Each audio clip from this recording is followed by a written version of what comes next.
What's up, people? It's your man Urban Lover coming from your mama's basement, baby.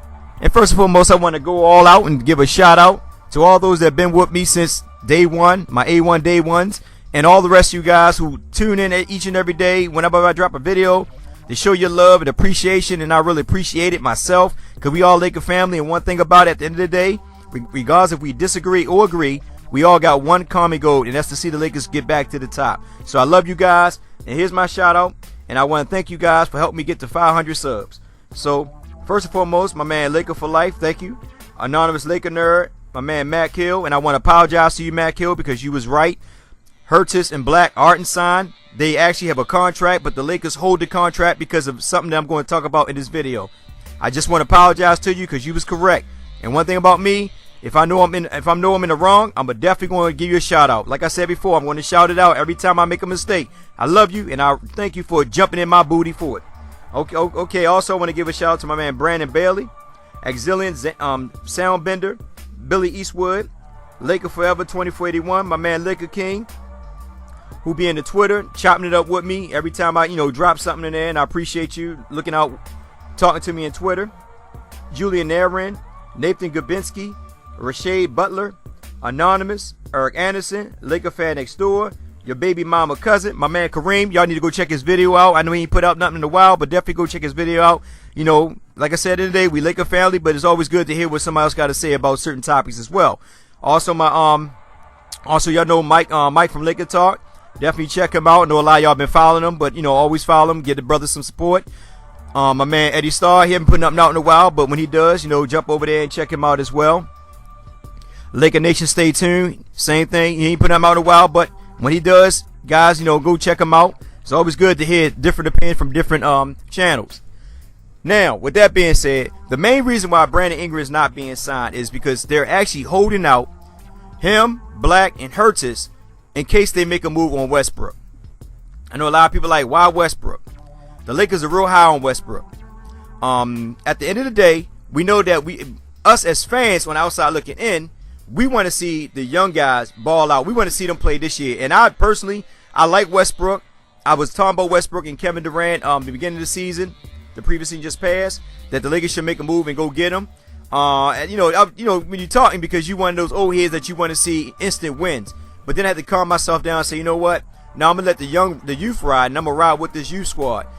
And I'm hoping that the Lakers would do the same. But based on this fact alone, because it's not a rumor, this is actually fact. But based on this fact alone, I think the Lakers are more pressed about getting Westbrook. The only thing that's holding them from getting Westbrook is because Westbrook is basically telling, his agent or whoever, are basically telling him like he's not trying to sign a long-term deal. Based on next year is going to go up some more. So OKC, Sam Presti, the GM, went up at Westbrook and say, look, either you're going to sign a long-term deal, or let us know you're going to sign a long-term deal to let us know that you're faithful to the team, or we're going to have to make a move. Westbrook didn't want to sign a long-term deal with OKC. And then after that, that's when the trade rumors start to come about. And based on that alone, OKC is definitely looking to make a move to trade him. They're definitely looking to trade him. They talked to San Antonio, Milwaukee, the Lakers, and Boston. San Antonio really got nothing to offer, but they, I guess they probably just talked to them to see what they were talking about. Boston, they got a lot of players and acquisitions to offer them. Milwaukee, they was talking to him. That's why they didn't sign Thornmaker. He just recently got signed, I think yesterday or something like that. So they just signed him. I think Milwaukee backed up out of it. And the Lakers, like I said, they holding off on Brandon Ingram. Now, with that being said, I believe that Presti wants two players, and our best two players on our team, believe it or not, is Randall and D'Angelo. That's what I think that he wants. Well, OKC wants in favor of Russell. Now OKC does not have Domantas Sabonis signed. He's not signed as well, so they might throw Sabonis in there with Russell for D'Angelo Russell and Julius Randle, and probably the number 2 pick that they got on the Calderon deal, the trade deal. Now, one thing that you got to understand, Brandon Ingram is the Lakers rookie. So because he's the Lakers rookie, he fall under the rookie exception deal contract. And with that being said, that's under the CBA agreement. And this is basically the NBA allows teams to sign their first round draft choice to rookie scale contracts, even if the payroll exceeds the cap. So the contracts they holding on with Hurtis, Black, and Ingram. Well, they didn't sign Ingram yet, but Hurtis and Black, and then once they sign Ingram, they can always sign their free agents and bring them in and go over the cap. Tariq Black will fall under the early bird exception, and Hurtis will fall under the non-bird exception. So they can still be signed, but they have to be signed according to those deals based on the CBA collective agreement. Now, like I said before, the Lakers can give up Russell and Julius for him, and also they can stretch Nick Young's contract to make money, to make room in order to get Westbrook. The only thing I think that's holding them from getting them is because Westbrook has probably made up his mind that he don't want to sign a long-term deal. I think he just want to do this year. He's telling OKC that he wants to play this year for OKC because I think that he wants to ball out. He just want to go all out. But here's the thing that I want to share some with a lot of people is this. If y'all go back and remember when Allen Iverson didn't have nobody and he was balling out. I mean, dude was balling out. How many injuries did this guy wind up having? Just think about it. He played 30-something, almost 40 minutes a game, and he stayed broken down. That's the one thing that you got to understand about Westbrook. If Westbrook ball out this year, and I'm not knocking him for balling out because I know he wants to, but what if he get injured? Then he would be worth it then? So that's another thing that they probably looking at as well. You know, he get injured, he might not be worth anything. And also on top of that, at the end of the season, if they don't make a move, they might lose out on him. And I know they're not going to play that game like the Kevin Durant game. So OKC they want a decision from Westbrook before the season even starts. Either you're going to sign with us for a long-term deal, or we're going to have to make a trade on you because we don't want to lose nothing. We don't want to lose nothing and don't get nothing back in return. And I understand the front office doing what they're doing.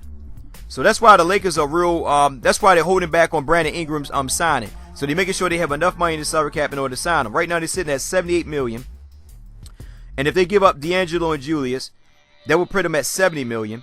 And they still have, depending on what they sign for, just say they sign for 26 this year. So they still have to give up $2 million, something like that. So like I said, I can see them stretching Nick Young's contract. Or they can throw Calderon in there. Or Hurts. I don't know. But they could do something in order to make it work. And that's the reason why I think Sabonis haven't been signed yet, because they can throw Sabonis with Russell Westbrook over to LA, so that way we getting the power forward in place of Julius Randle. So there's a lot they can work with, and I think because the way Larry Nance played in the summer league, it started saying, okay, well, you know, we could go ahead and make this move with Julius Randle because we could put Larry Nance at power forward. You know, I don't know what the front office thinking. Me personally, I prefer to just roll with the youth to see what they do this year before I make any potential trades, because in reality, playing is smart. I know, like I said, I know they probably lose on Westbrook. That's understandable. But playing is smart. I will roll with the youth, see what they do this year, and just think about it. If the youth play, you know, just ball out and they play like, you know, like freaking stars. I mean, just played really good on the Luke Walton system. It's going to create opportunity for other players to want to come here anyway.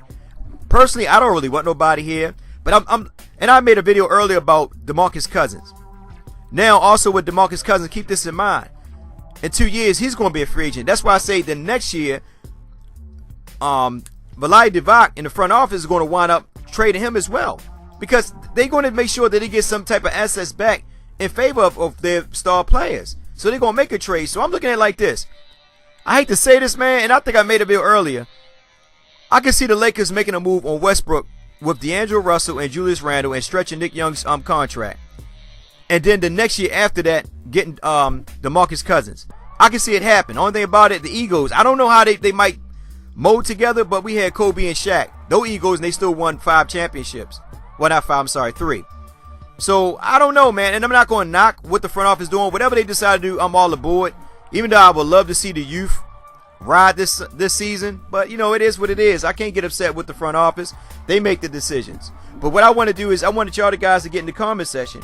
And you tell me, what do you think? You think the Lakers should go ahead and make this move to trade D'Angelo Russell and Julius Randle for Westbrook and Sabonis? I know a lot of y'all going to say no.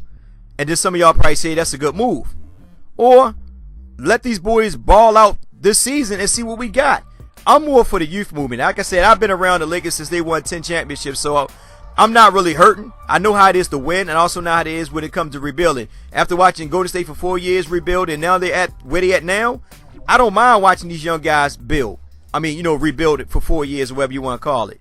Now that we got the players in place, shucks, I'd rather roll with what we got now, and just run with what we, run with the squad that we have. But like I said, it's the front office. They might make a move on trying to get Westbrook. The only thing that's stopping is that they want to make sure that he signed a long-term deal. They're not going to get him for 1 year and get a Dwight Howard move on him.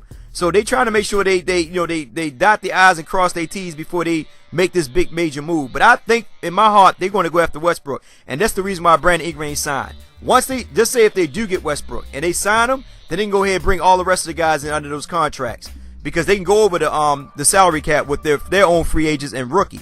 But they can't do it with somebody else's trade coming in. They got to make sure they have money for them, and also they got to make sure that I think next year they have to equal up to the salary that their salary cap or something like that. It's kind of crazy, but that's what I'm thinking. I'm thinking they're waiting around to see what's up with Westbrook. That's the only reason why they didn't sign Brandon Ingram. And like I said, this is source that is actually a fact. It's not a rumor, because Sam Presti also came out, and this was according to Eric Pincus of Basketball Insiders. So this is actually fact that Sam Presti then talked to those 4 teams, and they are interested in Westbrook, and that's the reason why they haven't signed Brandon Ingram. With that being said, it's your man Urban Lover. Like, share, and subscribe. Get in the comment section. Tell me what you think. Should the Lakers, go after Westbrook, or should they just let these boys ball out? With that being said, I love you guys, and as always, be safe out there.